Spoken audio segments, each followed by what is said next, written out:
یہ جو پہلا والا رفع یدین ہے جس میں آپ ایک نارمل زندگی سے نماز کے مشروع عمل میں شرکت کا آغاز کرتے ہیں اور وہاں پر کرتے ہیں، آپ کی نظر میں یہ نماز کا لازم جز ہے؟ یہ لازمی حصہ اس لیے کہ یہ تو میں اپنے طور پر استنباط کر ہی نہیں سکتا تھا نا، وہ ایک بار ہو گیا تو اب اس کو کہاں کہاں کیا جا سکتا ہے، قیاس کر سکتے ہیں۔ دیکھیے میں اس کی مثال دیتا ہوں، ہم جنازہ پڑھتے ہیں، جنازہ پڑھتے ہوئے ہم 4 تکبیریں کہتے ہیں۔ یہ 4 تکبیریں کس چیز کی علامت ہے؟ یعنی ہم ایک ذکر یا ایک دعا سے دوسرے ذکر یا دوسری دعا کی طرف منتقل ہوتے ہیں۔ یہاں انتقال کس نوعیت کا ہو رہا ہے؟ وہ عمل کا انتقال نہیں ہے، صرف اذکار کا انتقال ہے۔ تو دیکھیے وہاں رفع یدین مشروع نہیں کیا گیا، اس لیے کہ وہاں اصل میں انتقال کی نوعیت ہی ذکر کی ہے، وہاں عمل کا انتقال ہوا ہی نہیں۔ بہت اہمیت کی یعنی یہ چیزیں جو ان کے اندر اتر کر ان کو سمجھنا چاہیے۔ جب ہم نے نماز کی ابتدا کی تو انتقال تام ہوا ہے، یعنی نماز نہ پڑھنے کی حالت سے ہم نماز پڑھنے کی حالت میں آ گئے ہیں، اس لیے اس کی دونوں علامتیں لازم ہیں۔ آپ ہاتھ بھی اٹھائیں گے، آپ اللہ اکبر بھی کہیں گے۔ اس کے بعد انتقال ناقص ہوتا ہے، یعنی عمل میں انتقال ہوتا ہے، ہم قیام سے رکوع میں چلے جاتے ہیں، رکوع سے اٹھتے ہیں، سجدے میں چلے جاتے ہیں، لیکن یہ وہ انتقال نہیں ہے کہ ہم نماز نہیں پڑھ رہے تھے نماز میں آ گئے ہیں۔ تو اس میں یہ سوال پیدا ہو جاتا ہے کہ کیا اللہ اکبر ہی کافی ہے یا رفع یدین بھی کرنا ہے؟ تو رسالت مآب کے عمل سے معلوم ہے کہ رفع یدین بھی کیا جا سکتا ہے، تو ہم نے اس کو اس کی حیثیت سے قبول کر لیا۔ جنازے کے معاملے میں یہ بحث پیدا ہوتی ہے کہ وہاں تو انتقال ایک ذکر سے دوسرے ذکر کا ہوا ہے، تو ذکر کے انتقال کو اللہ اکبر نے واضح کر دیا، تو وہاں ہاتھ کیوں اٹھائے جائے؟ تو یہ دیکھ لیجئے کہ حناف وہاں ہاتھ نہیں اٹھاتے، بالکل ٹھیک، واضح رفع یدین نہیں کیا جاتا۔ اسی طرح آپ دیکھیں کہ جو تکبیریں نماز میں کہی جاتی ہیں جبکہ آپ عیدین کی نماز پڑھ رہے ہوتے ہیں، وہاں نوعیت بالکل مختلف ہو جاتی ہے۔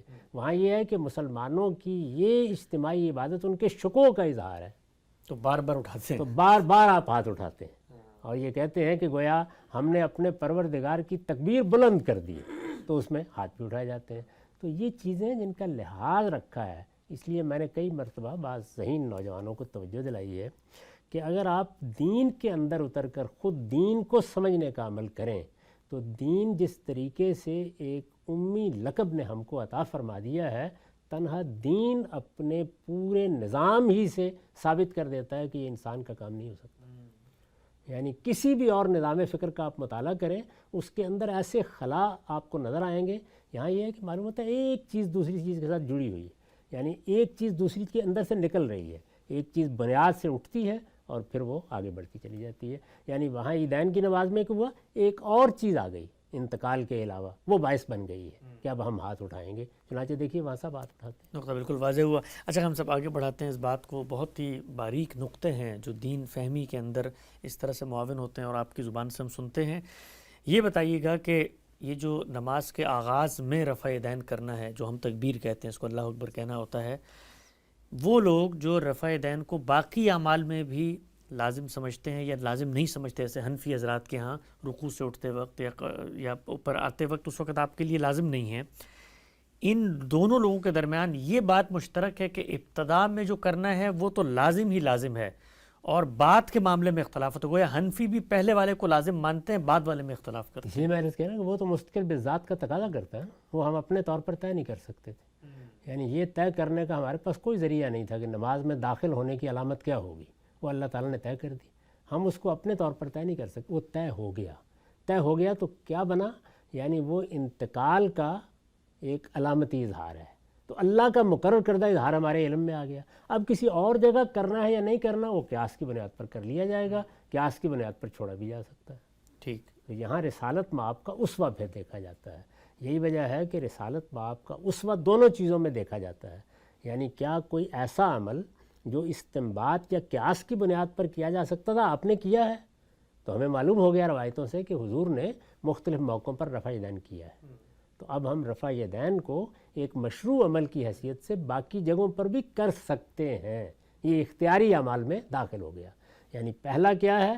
پہلا لازمی اعمال میں ہے، اور یہ کیا ہے؟ یہ اختیاری اعمال میں ہے۔ اسی طرح کی صورت آپ نے فرمایا دعا کرو، مناجات کرو، رکوع میں کرو، سجدے میں کرو، قعدے میں کرو، تو دعائیں کرنے کے عمل کو مشروع کر دیا گیا، لیکن اب ہم حضور کا اسوہ تلاش کرتے ہیں، حضور نے کون سی دعا کی، حضور نے کون سی تسبیح پڑھی، حضور نے کیا تحلیل کی، تو وہ جب ہمیں مل جاتی ہے تو ہم اس کو بھی سر آنکھوں پہ رکھتے ہیں اور وہ کرتے ہیں.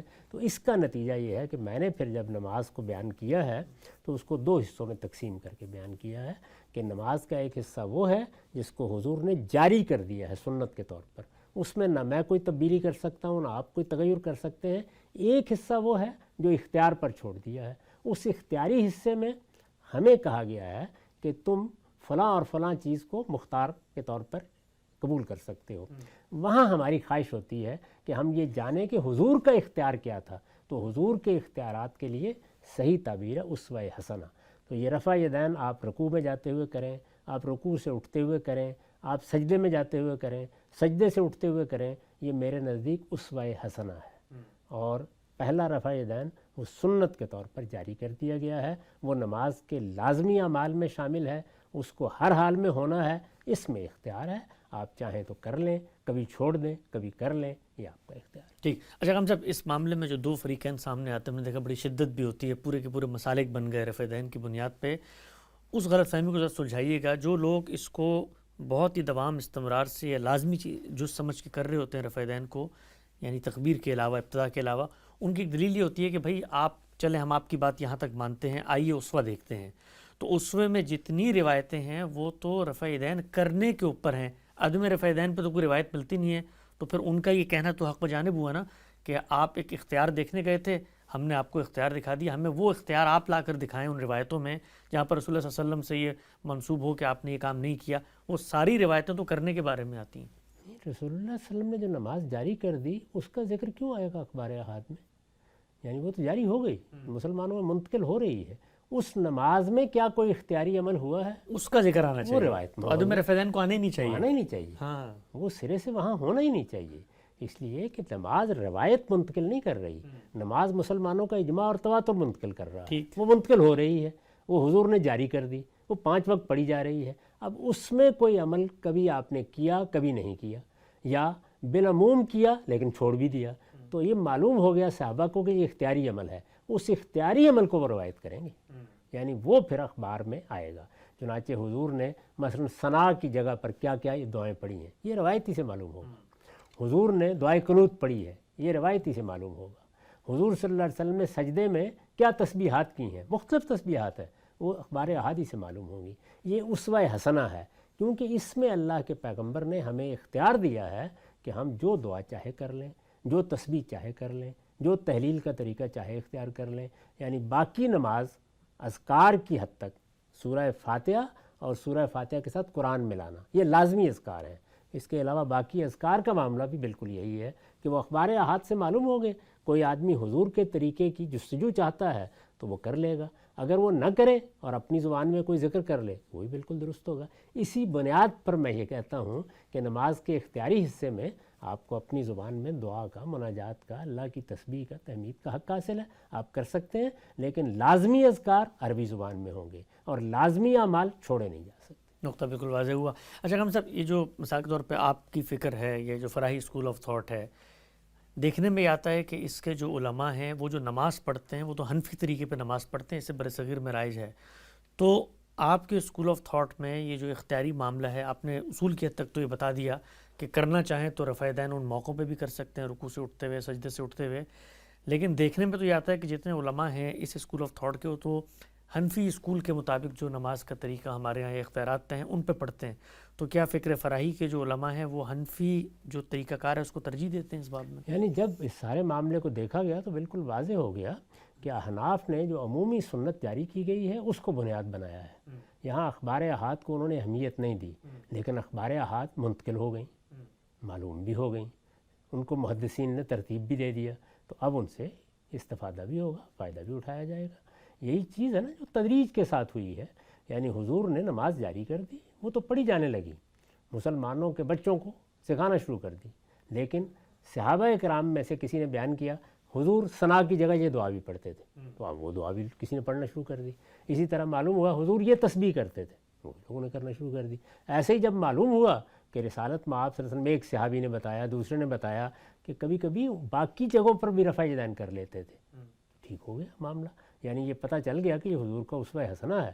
اب یہ کیا جا سکتا ہے، کیا جائے تو اچھی بات ہے، حضور کیا کرتے تھے. یہی معاملہ ہاتھ باندھنے کا ہے. آپ دیکھیے کہ مالکیہ نے اس کو قبول نہیں کیا، وہاں پر بھی کیا یہ ہے کہ وہ یہ کہتے ہیں کہ ہاتھ نہیں باندھنے چاہیے، نہیں وہ یہ کہتے ہیں کہ یہ لازمی حصہ نہیں ہے، یعنی یہ اختیار پر ہے، اختیار پر ہے تو خود امام مالک کو دیکھیے کہ ان کے یہاں ہاتھ نہیں باندھے جاتے، لیکن موطا میں روایت وہ وہی لائے ہیں ہاتھ باندھنے کی، یعنی ہاتھ باندھنے کی بھی روایت بھی اس طرح لائے ہیں کہ وہ ہاتھ باندھنے کی بھی روایت ہے اور اس میں حضور بتا رہے ہیں کہ کون سا ہاتھ اوپر رکھنا ہے اور کون سا نیچے رکھنا ہے، پوری بات بتا رہے ہیں۔ یعنی مطلب کیا ہوا کہ یہ بھی ایک اختیاری عمل ہے، اس اختیاری عمل کو کرنا ہو تو پھر اس اہتمام کے ساتھ کرنا چاہیے۔